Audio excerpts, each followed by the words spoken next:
Penuntun Saat Teduh Gereja Kristen Jakarta, Rabu 21 Oktober 2020 dengan tema Percaya dan Bertindak.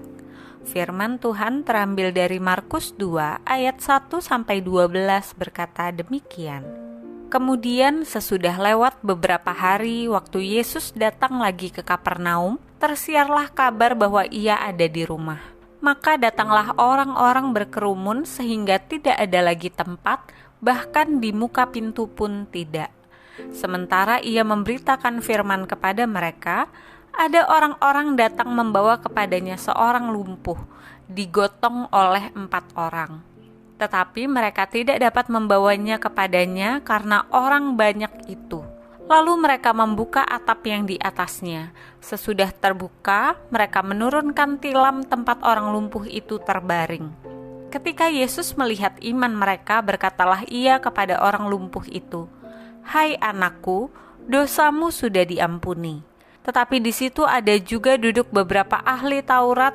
Mereka berpikir dalam hatinya, "Mengapa orang ini berkata begitu? Ia menghujat Allah. Siapa yang dapat mengampuni dosa selain daripada Allah sendiri?" Tetapi Yesus segera mengetahui dalam hatinya bahwa mereka berpikir demikian. Lalu ia berkata kepada mereka, "Mengapa kamu berpikir begitu dalam hatimu? Manakah lebih mudah, mengatakan kepada orang lumpuh ini dosamu sudah diampuni, atau mengatakan bangunlah, angkatlah tilammu dan berjalan? Tetapi supaya kamu tahu bahwa di dunia ini Anak Manusia berkuasa mengampuni dosa." Berkatalah ia kepada orang lumpuh itu, "Kepadamu kukatakan, bangunlah, angkatlah tempat tidurmu dan pulanglah ke rumahmu."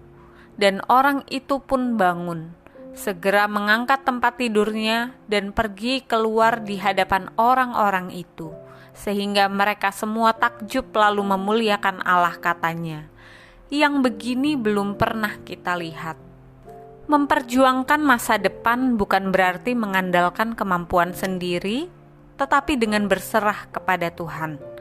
Bukan menyerah karena pasrah, tetapi berserah karena percaya. Percaya penuh pada kebaikan Tuhan dan mempercayakan diri kepada Tuhan yang baik. Itulah yang dilakukan oleh seorang lumpuh di kota Kapernaum ini. Yohanes Markus menulis dalam Injil Markus, menyaksikan bahwa Yesus menyadari dan melihat iman keempat orang itu. Saya pribadi berpikir, tentu saja kelimanya, termasuk orang lumpuh itu, yang tidak membiarkan penghalang apapun merintangi langkahnya untuk mendapatkan kesembuhan dari Yesus. Melihat sikap percaya mereka, yang menarik di sini, Yesus tidak serta-merta menyembuhkan orang lumpuh itu.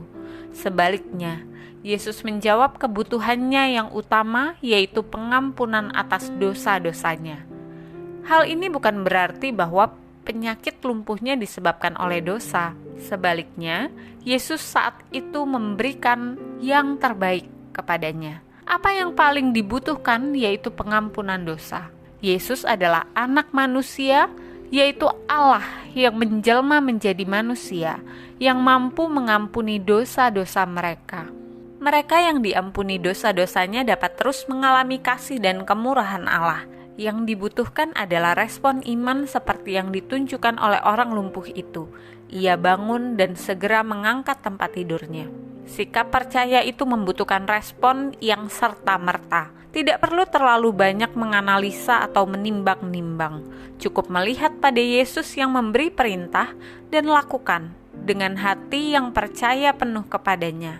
Orang yang ragu tidak akan pernah mengalami kasih dan kuasa Allah yang besar.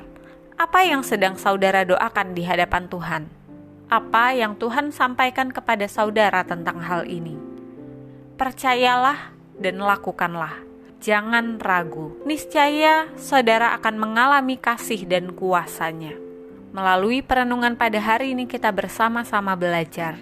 Apakah kita sedang mengusahakan sesuatu yang baik untuk masa depan? Percayalah kepada Tuhan dan bertindaklah dengan iman.